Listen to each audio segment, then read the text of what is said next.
Jai Hind everyone, welcome to the channel, the second line of defense NCC.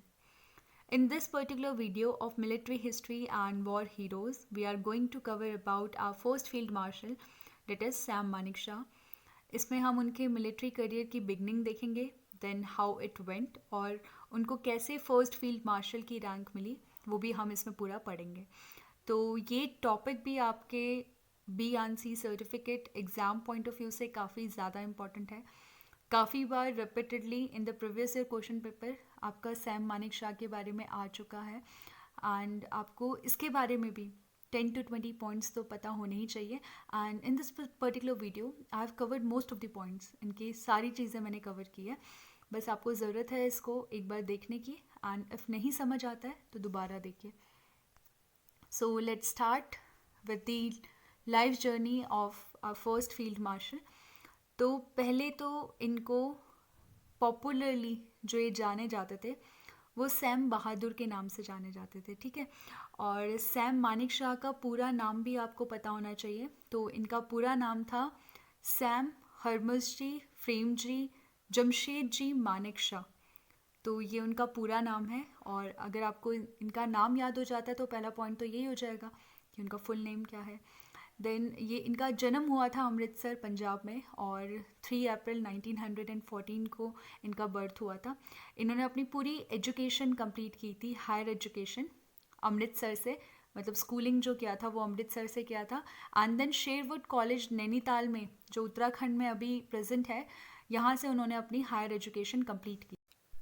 तो अगर आपको Indian military academy की history पता है, इंडियन मिलिट्री एकेडमी सबसे पहले तो देहरादून में लोकेटेड है उत्तराखंड में, ठीक है. उसके बाद यहाँ पे पहली बार जो 40 कैडेट्स का बैच पास आउट हुआ था तो हमारे first field martial Sam Manekshaw भी उसके पार्ट रहे हैं. इन्होंने ज्वाइन किया था IMA को 1 अक्टूबर 1932 में. और उसके बाद फिर जब 1934 में ये पास आउट हुए थे वहाँ से, तो इनको सेकेंड लेफ्टिनेंट के तौर पे इंडियन आर्मी में कमीशन किया गया, ठीक है. तो सेकेंड लेफ्टिनेंट उस टाइम पे एक रैंक हुआ करती थी इनटू ब्रिटिश आर्मी. और उसके बाद इन्होंने काफ़ी सारे रेजिमेंटल असाइनमेंट जो भी इनको दिए गए थे वो कंप्लीट किए. रॉयल स्काउट्स का भी ये पार्ट रहे और उसके बाद इन्होंने 12 फ्रंटियर फोर्स राइफल को ज्वाइन कर लिया. उसके बाद बर्मा में जो चल रहा था, जापानीज़ का वॉर चल रहा था, वहाँ के भी ये पार्ट रहे हैं और वहाँ पे इन्होंने अपने वीरता का काफ़ी अच्छा प्रदर्शन किया, ठीक है. उसके बेसिस पे फिर इनको बाद में सम्मानित भी किया गया था. तो वर्ल्ड वॉर सेकेंड के टाइम ये एक काउंटर ऑफेंस वो कर रहे थे, लागू कर रहे थे against the Japanese army in Burma. तो जापानीज आर्मी ने वहाँ पे हमला कर दिया था. तो सैम मानेकशॉ भी वहाँ गए थे and he was countering the enemies.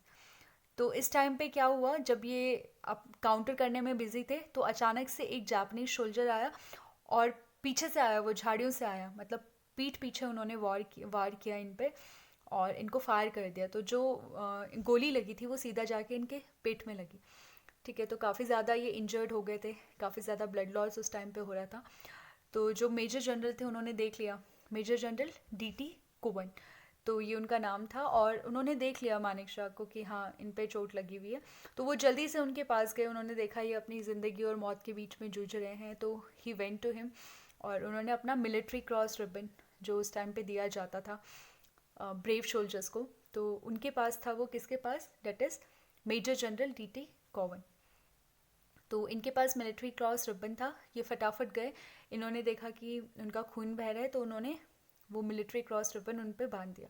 और ये कहते हुए बांधा कि जो एक मरा हुआ इंसान होता है उसको मिलिट्री क्रॉस नहीं दिया जाता. तो इसका सीधा मतलब ये था कि उनको विश्वास था कि ये बच जाएंगे, ठीक है. उनको विश्वास था कि ही विल रिकवर. तो उन्होंने कहा कि a dead person can not be awarded a military cross, मतलब उनके अंदर ये बिलीव था कि ही विल स्टे अलाइव. तो जैसे जैसे उनकी रिकवरी हुई बुर्मा अटैक के बाद, उसके बाद ये स्टाफ कॉलेज क्वेटा में गए. तो आपको अगर याद हो तो हमारे जिनके बारे में हमने लास्ट वीडियो में पढ़ा था, that is field marshal KM Cariappa, वो फर्स्ट इंडियन ऑफिसर बने थे to went to staff college Quetta. और सैम मानेकशॉ दूसरे इंडियन ऑफिसर बने to went to staff college Quetta. उसके बाद इन्होंने एज एन इंस्ट्रक्टर भी वहाँ पे सर्व किया और 12 फ्रंटियर फोर्सेस को 12 फ्रंटियर फोर्सेस राइफल को इन्होंने ज्वाइन कर लिया अंडर जनरल, और जिनको बाद में फील्ड मार्शल बनाया गया, स्लिम। तो ये 14th आर्मी के कैडेट थे, 14th आर्मी के शोल्डर थे, तो उनके अंडर इन्होंने 12 फ्रंटियर फोर्स को वहाँ पे ज्वाइन कर लिया। ठीक है, उसके बाद towards the close of world war second, जब तक वर्ल्ड वॉर सेकेंड ख़त्म हो रही थी, Sam Manekshaw was send at staff college to General Dacey in Indochina, whereafter the Japanese surrender, and he helped in rehabilitation over 10,000 POW. तो जब world war second चल रही थी उस टाइम पे भी सैम मानेकशॉ को अंडर जनरल डेसी उनको वहाँ भेजा गया, ठीक है, जहाँ पे उन्होंने हेल्प करी जापानीज़ को सरेंडर करने में। ठीक है, जापानीज़ आर्मी ने हार मान ली, और उसके बाद जितने भी प्रिजनर ऑफ वॉर थे, POW की फुल फॉर्म क्या है, that is prisoner of war, तो 10,000 प्रिजनर्स ऑफ वॉर उस टाइम थे, उन्होंने सबको रिहैबिलिटेशन में, रीसेटलमेंट में उनकी मदद की। ठीक है, उसके बाद फिर वो 6 मंथ के टूर पे चले गए ऑस्ट्रेलिया में 1946 में, और जब वो वापस आए तो ही served as a first grade staff officer in military operation directorate at army headquarter New Delhi. तो वो पहले फर्स्ट ग्रेड स्टाफ ऑफिसर थे जिन्होंने सर्व किया था इनटू द मिलिट्री हेडक्वार्टर। कहाँ पे है वो? न्यू दिल्ली में। ठीक है, उसके बाद 1947 के पार्टीशन में, जैसे हमारे KM करियप्पा ने अपना कंट्रीब्यूशन दिया था in order to divide the assets into Indian and Pakistan army with justice, within a way of amicability, तो वैसे इन्होंने भी अपना योगदान दिया वहाँ पे, बहुत अच्छे तरीके से एसेट्स को डिवाइड किया into Pakistan and Indian army, और पार्टीशन में हेल्प की। उसके बाद इनके जितने भी स्किल्स थे, बैटल स्किल, जितना भी इन्होंने अपने आर्मी के टेन्योर में अभी तक सीखा था, उनको इन्होंने यूज़ किया 1947 और 48 के बीच में, जो जम्मू कश्मीर में वॉर हुई थी हमारी, उसमें इन्होंने अपने सारे मिलिट्री स्किल्स को यूज़ किया इनटू 1947 एंड 48 वॉर। ठीक है, उसके बाद after command of an infantry brigade he was posted as the commandant of the infantry school and also became the colonel at 8 Gorkha rifle. तो जो उनका रेजिमेंटल होम था, डेट इज़ 8 गोरखा राइफल, वहाँ पे इन्होंने एज अ कमांडर और as a colonel उन्होंने वहाँ पे सर्व किया था। Then he commanded a division in Jammu and Kashmir and a corps in north east with a tenure as a commandant of defence service staff college. बाद में ये defence service staff college के commandant भी बने, और उसी दौरान इन्होंने जम्मू एंड कश्मीर के डिवीज़न में भी अपनी कमांड दी, और साथ साथ एक नॉर्थ ईस्ट के कॉप में भी अपनी सर्विस प्रोवाइड की। Then as GOC in eastern command he handled the tricky problem of insurgency in Nagaland. तो आपको पता है कि उस टाइम पे काफ़ी ज़्यादा इंसर्जेंसी प्रॉब्लम चल रही थी इनटू नागालैंड एंड अदर जो नॉर्थ ईस्टर्न स्टेट थे, तो वहाँ पे भी इन्होंने इस जो प्रॉब्लम को काफ़ी अच्छे से एंड काफ़ी टेक्टफुली उन्होंने हैंडल किया।